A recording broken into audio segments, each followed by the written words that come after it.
Artificial intelligence, దీన్నే short ఫామ్లో AI అంటాం. ఈ పదం ఇప్పుడు చాలామందికి ఆసక్తికరంగా వినసొంపుగా అనిపిస్తోంది. కానీ దీనివల్ల నష్టాలు కూడా చాలానే ఉండబోతున్నాయి. ఉదాహరణకు, రోజురోజుకు పెరుగుతున్న సైబర్ నేరాలకు ఆర్టిఫిషియల్ ఇంటెలిజెన్స్ తోడవడంతో ఇప్పుడిప్పుడే కొత్త తరహా మోసాలు వెలుగు చూస్తున్నాయి. ఇక 2025లో ఏఐ మాల్ వేర్లతోనే సైబర్ దాడులు ఎక్కువ జరుగుతాయని ఇండియా సైబర్ థ్రెట్ రిపోర్ట్ 2025 అంచనా వేస్తోంది. అక్టోబర్ 2023 నుంచి సెప్టెంబర్ 2024 మధ్య మన దేశంలో సైబర్ నేరాలు తీవ్ర స్థాయిలో జరిగాయి. దేశంలో ప్రతి సెకనుకు 11 సైబర్ నేరాలు వెలుగు చూశాయి. వచ్చే ఏడాదిలో ఏఐ ఆధారిత మాల్వేర్ల ద్వారా అటాక్స్ చేసి సైబర్ క్రిమినల్స్ వ్యక్తిగత జీవితాల్లోకి చొరబడతారని data security council of India Seqrite అనే సంస్థ తాజాగా విడుదల చేసిన రిపోర్ట్ అంచనా. హెల్త్ కేర్, టూరిజం, ఫైనాన్స్ వంటి రంగాలపై ఏఐ మాల్వేర్ సంబంధిత సైబర్ దాడులు ఎక్కువగా జరుగుతాయని నిపుణులు అంటున్నారు.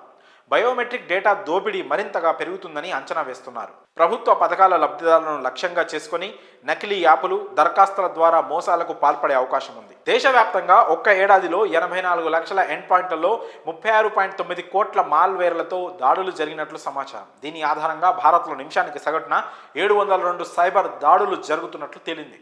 ప్రతి 40,000 సైబర్ మోసాల వెనుక ఓ మాల్వేర్, సగటున ప్రతి 595 మోసాల వెనుక ఓ ర్యాన్సమ్ మాల్వేర్ ఉన్నట్లు పరిశోధనలో తేలింది. కొందరు గ్రూపులుగా ఏర్పడి హ్యాకింగ్కు పాల్పడే సైబర్ నేరగాళ్లను హ్యాక్టివిస్ట్ గ్రూపులుగా పిలుస్తారు. అలా దేశంలో ప్రముఖ సంస్థలను లక్ష్యంగా చేసుకొని ఈ బృందాలు ఏడాది కాలంలో 5,842 సైబర్ అటాక్స్ చేశాయి. దేశ సరిహద్దులకు కూడా వీటి నుంచి ఈ ముప్పు ఉందని తాజా రిపోర్ట్ చెప్తోంది. ప్రభుత్వ, ప్రైవేటు రంగ సంస్థలతో పాటు వ్యక్తులకు సంబంధించిన ఆన్లైన్ డేటాను సైబర్ క్రిమినల్స్ దొంగిలించి బ్లాక్ చేసి బెదిరిస్తారు. అలా బ్లాక్ చేసిన డేటాను తిరిగి అప్పగించాలంటే డబ్బులు డిమాండ్ చేస్తారు. వీటినే ర్యాన్సమ్ వేర్గా పిలుస్తారు. అలాంటి వాటిలో 10 ప్రధాన ర్యాన్సమ్ వేర్ గ్రూపులను గుర్తించారు. పలు క్లౌడ్ ఆధారిత ఫైల్ షేరింగ్ ప్లాట్ఫామ్లను సైబర్ నేరగాళ్లు ఎక్కువగా లక్ష్యంగా చేసుకున్నట్లు పరిశోధనలో తేలింది. Google Drive, Dropbox, OneDrive, GitHub, Microsoft Teams, WeTransfer box, Amazon S3 buckets, IBM cloud, Oracle cloud వంటి సేవలు ఎక్కువగా దుర్వినియోగానికి గురవుతున్నాయి. దేశవ్యాప్తంగా జరుగుతున్న సైబర్ దాడులను గుర్తించడంలో తెలంగాణ రాష్ట్రం సత్తా చాటుతోంది.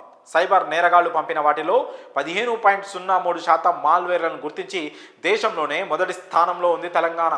ఆ తర్వాత స్థానాల్లో గుజరాత్, రాజస్థాన్, తమిళనాడు, ఢిల్లీ ఉన్నాయి. అయితే సైబర్ క్రిమినల్స్ ఎంత తెలివిగా ఏఐ మాల్వేర్స్ను ఉపయోగించినా అదే ఏఐ టెక్నాలజీతో నియంత్రించే మార్గాలు కూడా ఉన్నాయని ఇండియా సైబర్ థ్రెట్స్ స్పష్టం చేసింది.